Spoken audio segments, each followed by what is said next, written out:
Goody teachers, my co-applicant for Teacher 1. I am glad and excited to share to you my experience how I get 35 points or perfect score. So, the good news here is I am willing to share my detailed lesson plan and my PowerPoint presentations. So, ang gagawin nyo lang, i-upgrade, i-edit nyo lang, at least may sample kayo, may idea kayo para mas mapagaan yung paggawa nyo ng detailed lesson plan ninyo. So, by the way, I am RGB Mendoza and Major of Araling Pan, Liponan. So, ang gagawin po natin ating mga kaguro ay dapat ma-perfect natin. Yung highest point po is 6 in every indicators. So, wag natin hayaan na below 6 points po tayo in every indicators. So, ganon. So, there are 5 indicators and I get 30 points. Okay, 5 times 6 is 30. So, that is my quiz rating or my score. Divide highest possible score coming from 35 points. So, ang high score po niyan ay 30. So, 30 divide 30 equals 1. Times 35, which is the high score or the awaited allocated, equals 35. That's why I get perfect score of 35 points. Okay? So, kung gusto nyo ng aking lesson plan at PowerPoint, drop your email address in comment section para ako po ay makashare sa inyo. Okay? So, don't forget also to like and subscribe my channel. At least, sa pamagitan nito ay matutulungan nyo rin ako sa pagpalago ng aking YouTube channel para mas marami pa tayong matulungan na mga kapwa guro. So, ganun lang po aking mga kaguro and let's get started how I get perfect score. Tara!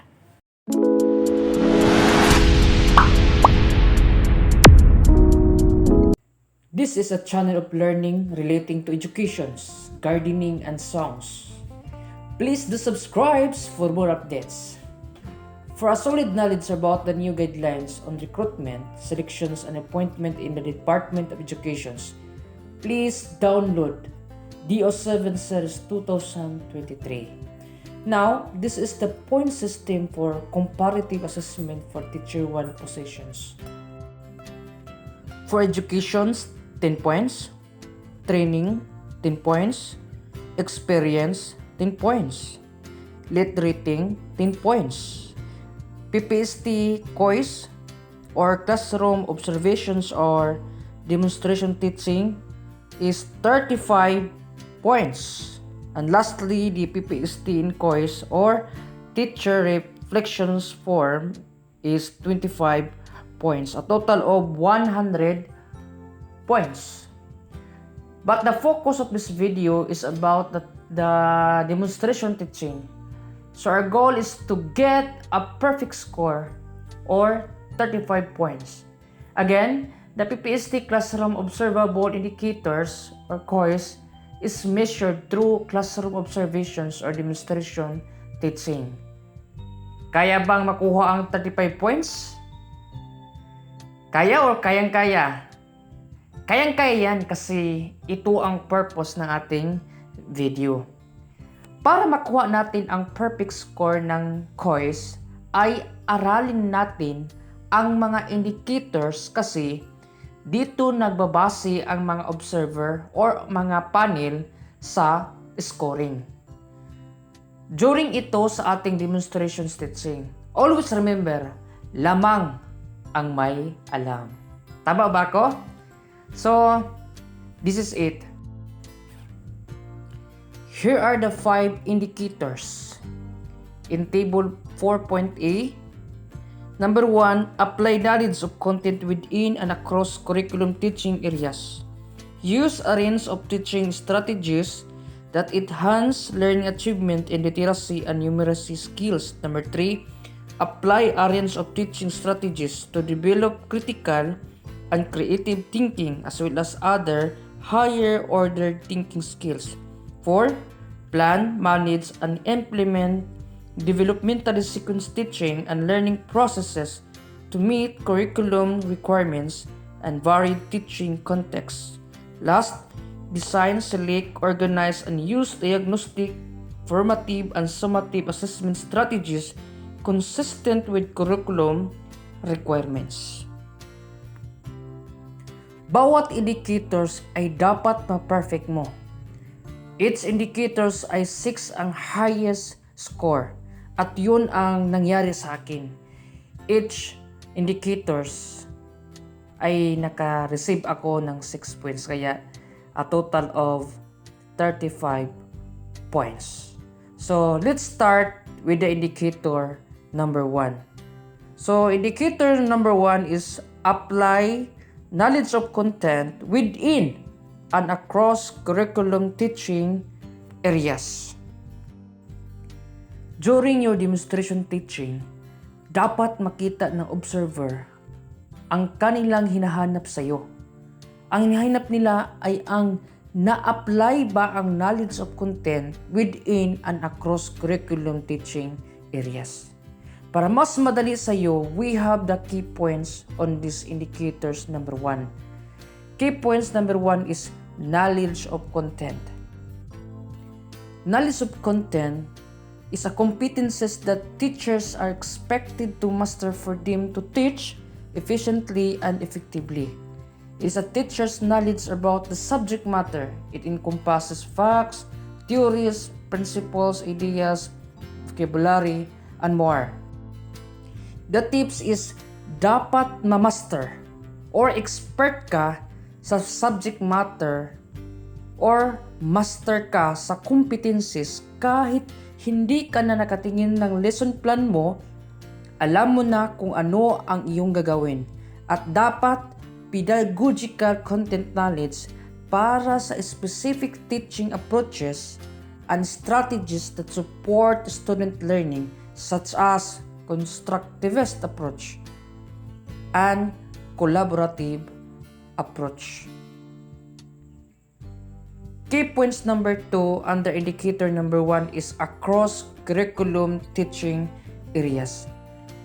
Ibig sabihin, making ang meaningful connections and including appropriate interdisciplinary topics and learning competencies cited in the curriculum guide of other learning areas in any grade level.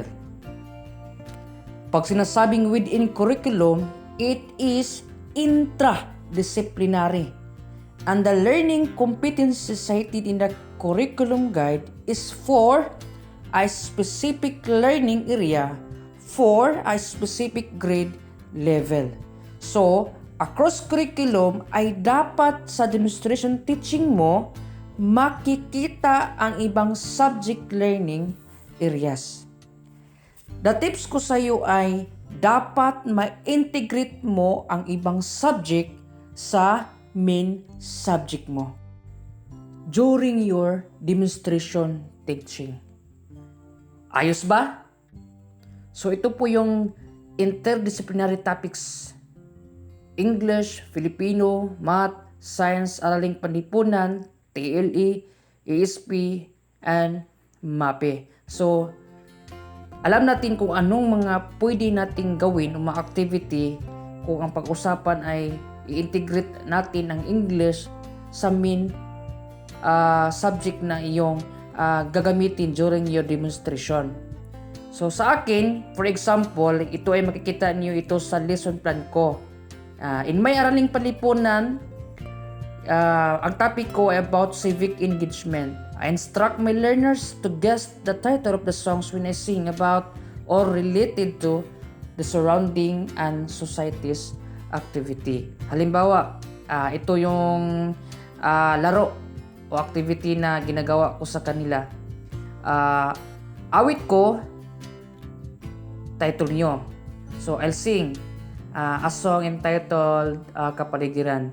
Wala ka bang napapansin sa iyong mga kapaligiran? So, at the end of my song, tatanungin ko sa iyo, what is the title of the song? And then, they said, Kapaligiran. So, kita nyo, na-integrate ko yung music or yung MAPE in line with my main subject of Araning Panlipunan sa paksang civic engagement. Sa tingin mo, makaya na kayang makuha ang 6 points dito sa indicator number 1? I hope makuha mo aking kapwa guro. Indicator number 2. Use a range of teaching strategies that enhance learner achievement in literacy and numeracy skills.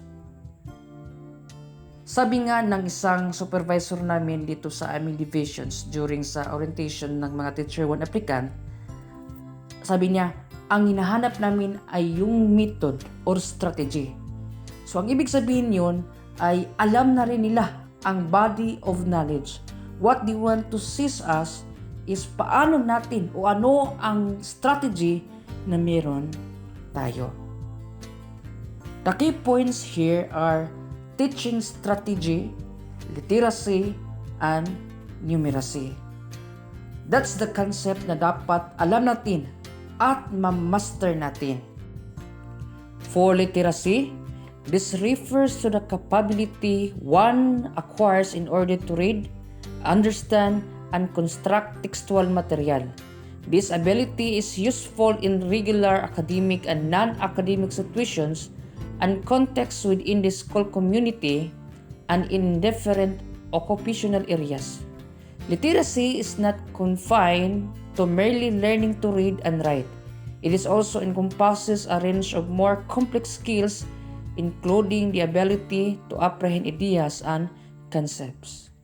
Numeracy refers to the ability to understand and use mathematical knowledge for calculating, problem solving, and interpreting informations in order to arrive at educated and well-informed decisions. Numeracy is an important skill for learners to master to help them prepare for life beyond the school and within the workplace and greater community. So, teaching strategies, this refers to techniques, practices, approaches, and system teachers employ in their classroom practice to advance student learning. Dapat visible din ito during your demonstration teaching to get 6 points. So these are the tips as well as my experience during my demonstration teaching. Tips number 1. Incorporate or integrate literacy and numeracy skills in your lesson through activities, open discussion. So, ikaw na ang bahala kung paano mo ito ma-integrate o saang activity mo ito maipapakita sa mga observer. This example, I used this during my demonstration teaching. So this is it. I apply this during my demonstration teaching para ma-integrate ko yung math. So example, plus minus chart. Makikita mo itong activity sa aking lesson plan. So number 2 example is by using teaching strategy. So sa lesson proper ko ay gumamit ako ng method which is the 4E's. Activity, analysis, abstractions, and applications. How about sa iyo? Ano kaya ang strategy for your lesson proper? I hope na makahanap ka ng strategy para at least makuha mo yung 6 points dito sa indicator nito. Okay? For our next indicator, number 3 is apply a range of teaching strategies to develop critical and creative thinking as well as other higher order thinking skills. So the key points here are teaching strategy and higher order thinking skills. So naulit muli yung teaching strategy, pero ang teaching strategy na gagamitin natin is not for proper lesson but to develop critical and creative thinking. So let's see to Blossom's taxonomy para alam natin kung ano ang ating gagawin. So here are some strategies para dito sa critical and creative thinking. Okay, so thinking and problem solving skills, interpersonal and self-directional skills, and collaborative or collaboration skills to enhance or develop critical and creative thinking skills.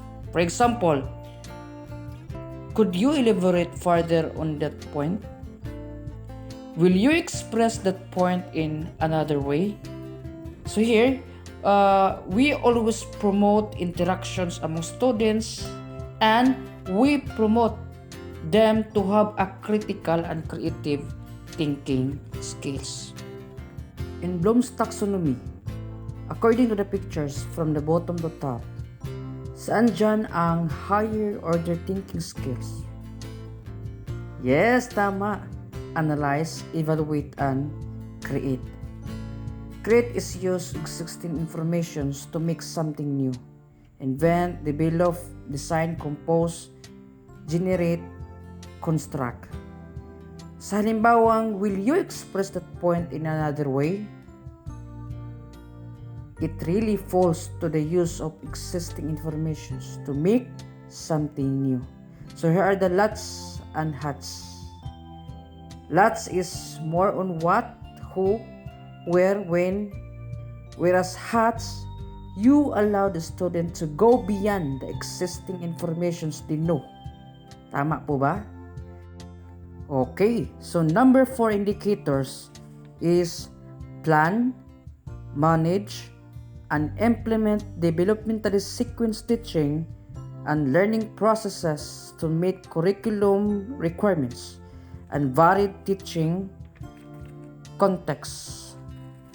The key points are developmentally sequence teaching and learning processes.